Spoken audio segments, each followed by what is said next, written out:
साक्षी news channel, सच है तो बोलेगा। प्रधानमंत्री नरेंद्र मोदी के संसदीय क्षेत्र वाराणसी से एक चौंकाने वाला मामला सामने आया है, जहां रेलवे में तैनात सहायक लोको पायलट सुमित कुमार ने अपनी ही पत्नी और साले पर हत्या की साजिश रचने का गंभीर आरोप लगाया है। पीड़ित पति ने सिगरा थाने में तहरीर देकर मेरठ जैसी वारदात की आशंका जताई है, जिसके बाद पुलिस ने मुकदमा दर्ज कर जाँच शुरू कर दी है। बिहार के गया निवासी सुमित कुमार वाराणसी के कैंट रेलवे स्टेशन पर सहायक लोको पायलट के पद पर कार्यरत हैं। उनकी शादी 2 वर्ष पूर्व हुई थी।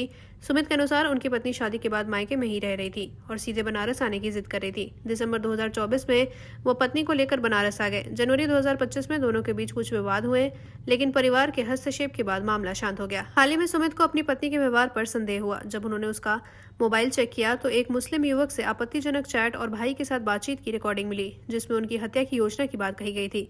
सुमित कुमार का दावा है कि जब उन्होंने इस संबंध में अपनी पत्नी से पूछताछ की तो उसने खुलेआम मेरठ जैसी घटना को अंजाम देने की धमकी दी। सिगरा थाना पुलिस ने सुमित की शिकायत पर उनकी पत्नी और साले के खिलाफ गंभीर धाराओं में मुकदमा दर्ज कर जांच शुरू कर दी है। वाराणसी कमिश्नरेट के एसीपी गौरव कुमार ने पुष्टि की है कि शिकायतकर्ता ने एक ऑडियो रिकॉर्डिंग भी सौंपी है, जिसमें उसकी पत्नी अपने भाई से कथित रूप से हत्या की योजना पर चर्चा कर रही है। मुकदमा दर्ज कर जाँच की जा रही है। पूरा मामला है कि पत्नी और उसके भाई द्वारा हमारी हत्या की सारी प्लान तैयार थी, जो उसके मोबाइल में हमने गलती से देख लिया और वही हमने थाना में मुकदमा दर्ज करवाया है।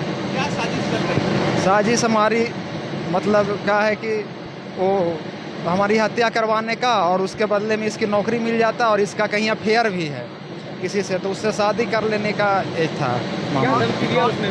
धमकी दिया, धमकी नहीं, उस फ़ोन में रिकॉर्डिंग है। हमको डायरेक्ट धमकी नहीं दिया है। साजिश तो क्या बोली वो मेरठ का? हाँ, कि बोला कि जो मेरठ का घटना हुआ है ना, वही मतलब उसी तरह तुम्हारा भी हत्या कर देंगे। तो और उसके बाद फिर अपने भाई को कॉल किया और भाई आया और उसके साथ मारपीट भी किया। फिर हमने उसी आधार पर तहरीर लिखवाया। कितने साल हो गए आपकी शादी को? कितने बच्चे हैं? अभी बच्चे नहीं हैं, 2 साल हो गए हैं। कहाँ शादी हुई है? वो मेरा शादी पटना में लावलपुर में हुआ है। पूछे तो स्टार्टिंग में तो घर पर रहती नहीं थी, तो 2 साल अपने मायके ही रही। उसके बाद बोली कि जब भी हम रहेंगे तो बनारस में ही रहेंगे। तो अभी दिसंबर में बनारस में लाए थे। उसके बीच में 6 जनवरी के दिन थोड़ा सा बन क्या है कि यानी हस्बैंड वाइफ में थोड़ा सा होता है ना नोकझोंक, उसी के सिलसिले में तो इसके पूरा गार्जियन आए। उस समय भी हमारे साथ बहुत मारपीट की। उस समय भी मेरी हत्या हो जाती, लेकिन कुछ मेरे घर के सदस्य थे, उन्होंने हमको बचा लिया। उसके बाद फिर बीच में आता था हमेशा, इसके फादर कहता था कि आएंगे हम पुलिस विभाग से, रिटायर आदमी हैं, तुमको मिनटों में थाना में डाल देंगे, करेंगे। बहुत सारी धमकियां हमको, हमारे परिवार सबको देते थे। अभी आप क्या चाहते हैं? क्या है कि ये सब क्या कि अब तो मतलब अभी तो डर मन में बैठ गया है बाद में। तो अभी मन यही है कि मेरी कभी भी हत्या हो सकती है। क्या गुहार लगाएंगे पुलिस से? क्या चाहते हैं? पुलिस वही चाहते हैं कि हमें न्याय मिले। बाकी सारा पुलिस में क्या है कि वो क्या दर्ज है, हमने साक्ष्य भी पुलिस को दे दिया है और बाकी जो काम होगा और फिर मेरा जो डिपार्टमेंट है उसके अनुसार जैसा होगा वैसे हम करेंगे। वो मतलब वो लड़का है, एक मुस्लिम लड़का है। सुमित कुमार हैं, जो बिहार के निवासी हैं। वर्तमान में लोको पायलट हैं, वाराणसी में नियुक्त हैं। छित्तुपुर में ये रहते हैं और अपनी पत्नी के साथ अभी वर्तमान में रह रहे थे। इनका आरोप था कि पत्नी ने अपने भाई से मिलके फ़ोन पे इनकी हत्या की प्लानिंग कर रही थी और उसी के क्रम में फिर जब इन्होंने उनसे पूछताछ की तो आपस में इनकी बहस हुई, जिसमें उसने इन्हें धमकी भी दी। तो उस संबंध में इनके द्वारा जो तहरीर दी गई उस पे मुकदमा 131/25 थाना सिगरा में पंजीकृत कर लिया गया है।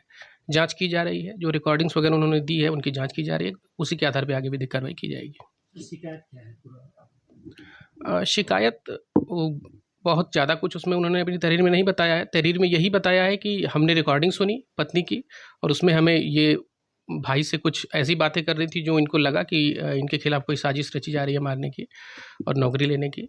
इसी पे जब उन्होंने पूछताछ की पत्नी से तो पत्नी इनसे कुछ फिर आपस में झड़प हुई और धमकी देने लगी, तो इन्होंने उस पर तहरीर दी और उस पर मुकदमा लिखा गया। मेरठ का जिक्र किया गया है मुकदमे एफआईआर। हाँ, इनका वही कहना है कि जब पूछताछ पत्नी से इन्होंने की तो मेरठ जैसा कर देंगे, इस तरीके से धमकी दी गई है पत्नी के द्वारा। सारे विषयों की जांच की जा रही है। तथ्यों के आधार पर विधिक कार्रवाई की जाएगी।